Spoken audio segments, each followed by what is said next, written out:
Com esse conflito entre Israel e Irã, muitos já começam a questionar: chegamos no fim dos tempos? E tem muita gente que já fica injuriado com isso. Eu até entendo de certo modo. Todo e qualquer conflito, todo e qualquer evento catastrófico que acontece no mundo, sempre tem um grupo de pessoas que teimam em insistir: é o sinal do fim dos tempos, é o sinal do fim dos tempos. Mas eu peço a sua paciência. Diante do que eu vou te mostrar, é até normal esperar que isso aconteça, porque tem muita gente confusa no meio de todo esse conhecimento, e tem muita gente ensinando sem conhecimento. Então vamos direto ao ponto. Isso que está acontecendo entre Israel e Irã, de fato, tem algo a ver com o fim dos tempos? E para você não se frustrar diante de tanta baboseira e repetição que o povo solta por aí, vamos trabalhar com conhecimento. O foco do canal Cristo Jesus é trazer o conhecimento às claras, com muita tranquilidade e transparência, do jeito que o Senhor Jesus defende, do jeito que o Senhor Jesus determina. De graça nós recebemos e de graça nós temos que dar. Esse é o principal objetivo do Evangelho.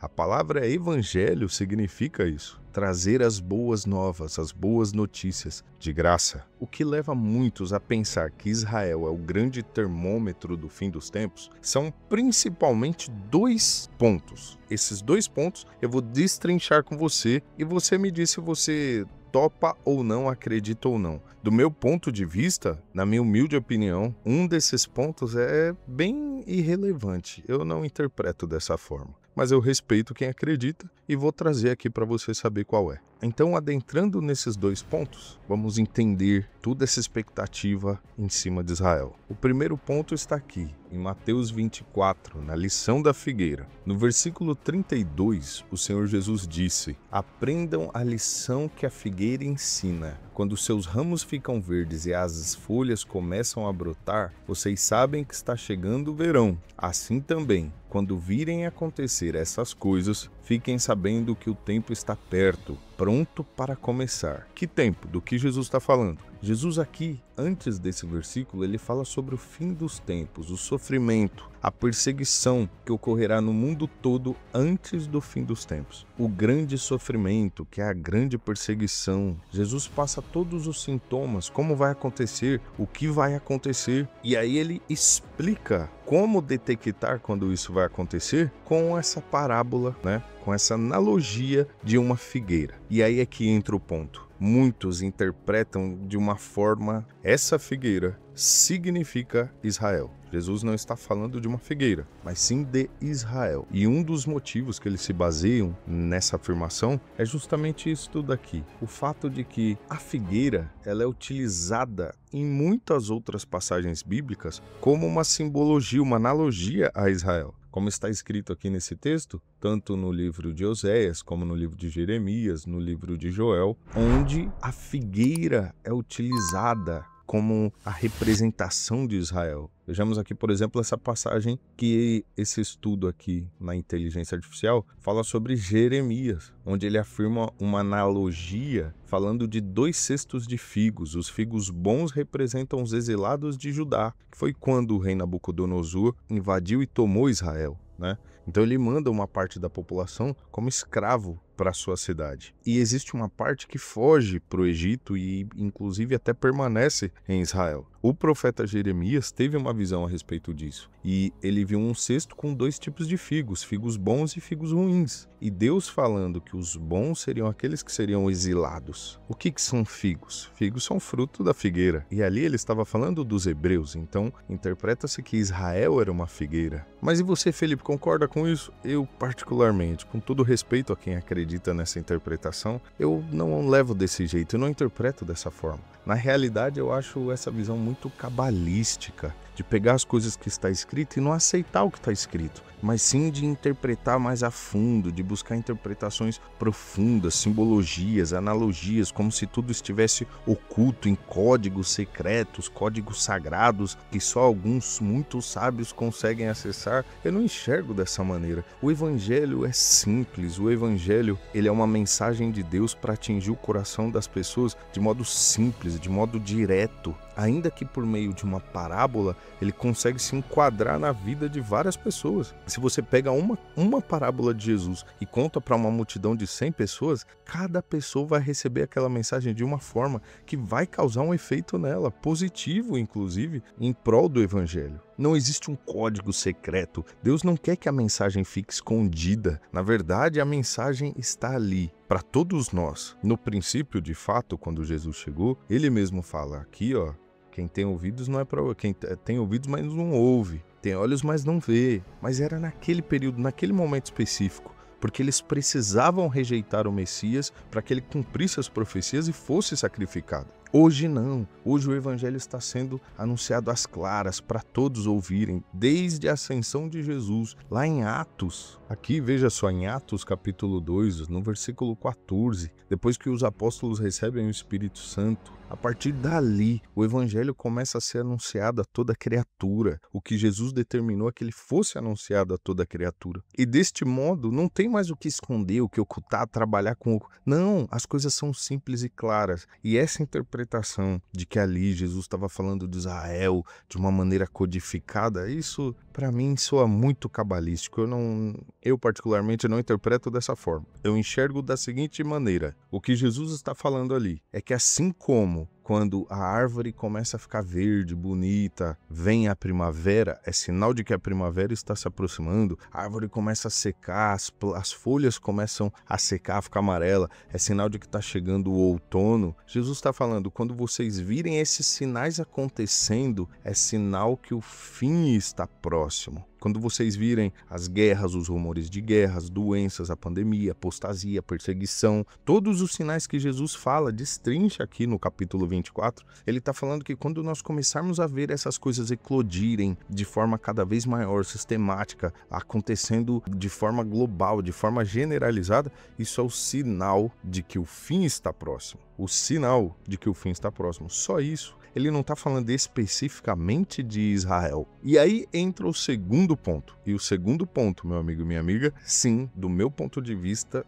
na minha opinião, tem mais sentido de observarmos Israel. Esse sinal sim tem sentido. Por quê? Porque Jesus fala disso e linka com a profecia de Daniel. Qual que é o ponto aqui? Jesus fala aqui em Mateus, no capítulo 24, no versículo 15. Vocês verão no lugar santo o grande terror de que falou o profeta Daniel. Então os que estiverem na região da Judeia, que fujam para os montes. Quem estiver em cima da sua casa, no terraço, que fuja logo e não entre para pegar as suas coisas. Aqui inicia a grande tribulação, uma grande perseguição. Quando o grande terror estiver no lugar santo, como disse Jesus. Quando nós procuramos isso no livro de Daniel, aqui ó, no capítulo 9, vamos ver a partir do versículo 27. Daniel fala de um rei que vai se levantar e vai dominando o mundo, vai entrando em guerra com outros reis e vai dominando o espaço. E ele também domina Israel, ele entra na região de Israel, ele se coloca acima do povo e consegue de alguma forma, com algum poder político, dominar o povo. E aqui diz que esse rei fará com muitos povos um acordo que durará 7 anos. Mas quando passar metade desse tempo, ele acabará com os sacrifícios de animais e as ofertas de cereais no templo. O grande terror será colocado no lugar mais alto do templo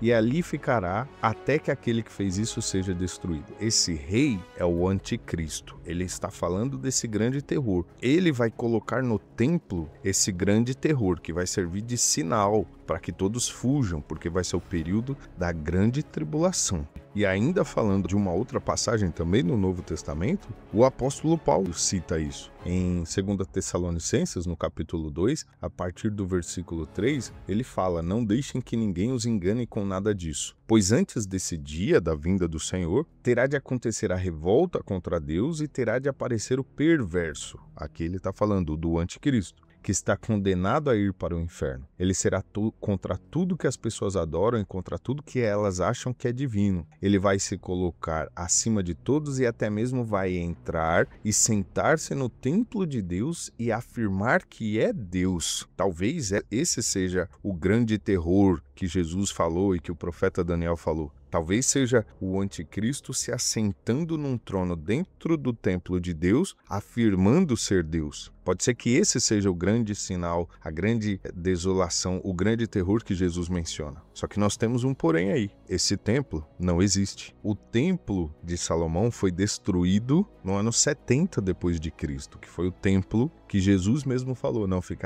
que não ficará pedra sobre pedra. Mas ao mesmo tempo, o próprio Senhor Jesus falou que haveria o grande terror nesse templo. Ele citou a profecia de Daniel. E o apóstolo Paulo também citou a profecia de Daniel, dando a entender que vai haver um novo templo, porque aquele templo daquela época foi destruído. Nós vemos aqui até algumas imagens, alguns quadros famosos, representando a destruição do templo, né, que havia naquele período. Olha só, esse foi o templo que Jesus foi levado até o pináculo, né, onde ele entrou em diversos debates contra os líderes fariseus e tudo mais. E esse templo foi destruído, mas ao mesmo tempo a profecia diz que o perverso vai se assentar nesse templo e vai dizer que ele é Deus. Então, se esse templo foi destruído, o que é necessário? Que haja um novo templo, que um novo templo seja construído. Mas isso hoje não é possível, porque no lugar desse templo, lá em Israel, está o Domo da Rocha. O Domo da Rocha aqui, um símbolo muito forte para o islamismo. É um templo sagrado, um lugar sagrado para o Islã. Quando os muçulmanos dominaram Jerusalém, no passado,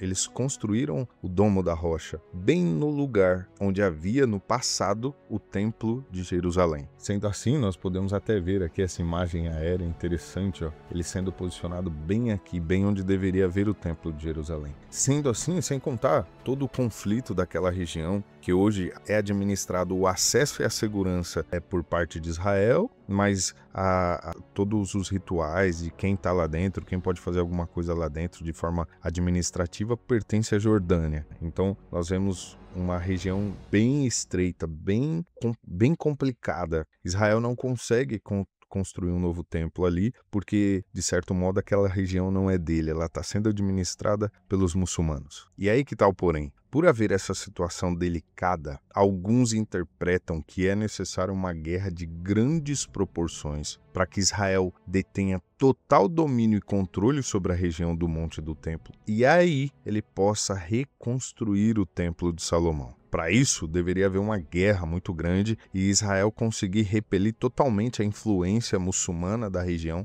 e dominar a região para os judeus. E aí um conflito com o Irã pesa um pouco. O Irã tem uma grande influência no mundo mais radical islâmico. Uma grande influência. Ele é o maior financiador de movimentos como o Hamas, o Hezbollah. Nós podemos ver aqui nessa consulta, olha só. O Irã é a principal potência xiita, que é um lado mais radical do islamismo, no mundo islâmico. E ele defende e até financia esses grupos que defendem a retirada total de Israel do Monte do Templo, que defendem o controle muçulmano exclusivo, que aquela região seja só dos muçulmanos. Então, um conflito com o Irã a ponto de enfraquecer e isolar totalmente o Irã pode quebrar essa corrente de influência do Irã naquela região e fortalecer, aumentar a influência de Israel. Eu não estou afirmando que isso vai acontecer, mas existe uma possibilidade. Então, uma guerra contra o Irã, destruindo sua força, sua influência, impactaria no acesso que Israel tem, na influência que Israel tem no Monte do Templo.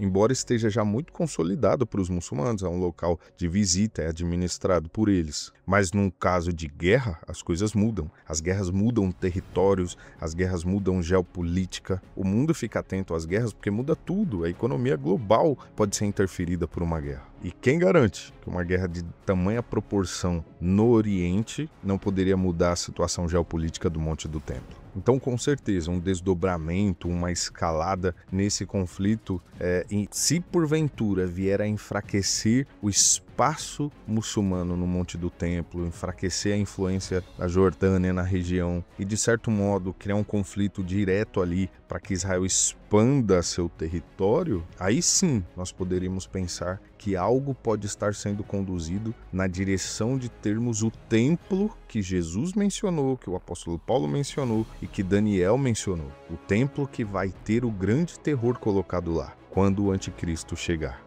Mas por que, Felipe, o anticristo vai chegar logo próximo do templo? Porque quem garante que o templo pode ser, digamos que o templo seja construído hoje, quem garante que só daqui 50, 80, 1000 anos que o anticristo venha? Não é? Não é? Você poderia pensar isso. Mas alguns interpretam, de acordo com os versículos do livro de Daniel, que o anticristo vai inaugurar os sacrifícios no templo. Se ele vai inaugurar, de certo modo, o templo vai ser novo. Sim, tem sentido pensar que pode ser que o templo seja construído hoje e só depois de muito tempo vem o anticristo, é verdade. Mas isso é um grande passo na direção da profecia. Primeiro de tudo tem que haver o templo. E um conflito naquela região pode favorecer ou até mesmo desfavorecer, dependendo do caminhar da guerra, dependendo do desdobramento dessa guerra, pode mesmo até enfraquecer essa ideia, até fortalecer o lado muçulmano, quem sabe? Nós saberemos só no final do conflito. O que é importante destacar é que a única coisa relevante de fato, para você não cair em descrédito por aí,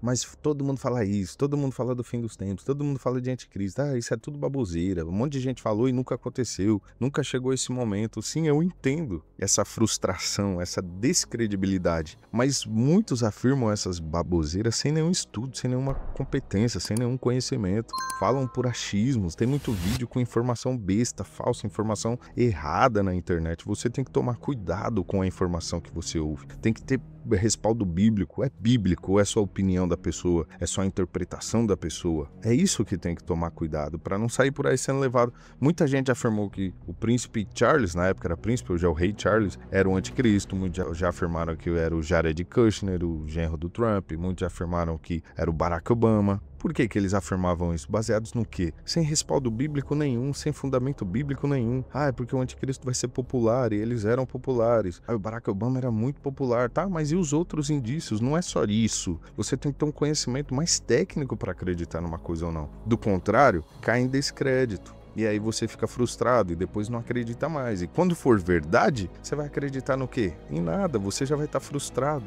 Tem muitas doutrinas hoje que são ventiladas assim pelo mal de propósito, justamente para isso. Porque quando chegar a hora verdadeira, a grande massa vai estar frustrada. Não vai dar crédito, não vai dar ouvidos. Mas você não. Se você acompanhar o canal 1 Cristo Jesus, onde a gente se preocupa em trazer um conhecimento verdadeiro, bem fundamentado, bíblico, aqui você não vai ser surpreendido. Inclusive, eu indico sobre o anticristo, tem muita besteira na internet, muita balela. Eu indico você assistir esse meu estudo. Assiste esse meu estudo, é completo. Tem as duas partes e ainda tem essa terceira parte do rapaz que fala que é o Al-Mahdi lá nos Estados Unidos. Esses 3 vídeos têm uma visão completa, um panorama completo do fim dos tempos, um panorama completo do anticristo, como ele vai ser, desde as primeiras profecias lá no Velho Testamento até as profecias do Novo, tudo bem fundamentado para você entender quem é o anticristo, como ele virá, quem de fato será e não ser enganado por qualquer historinha por aí que o povo inventa e fica contando na internet só para ganhar views, sem responsabilidade com a verdade, com um bom conhecimento,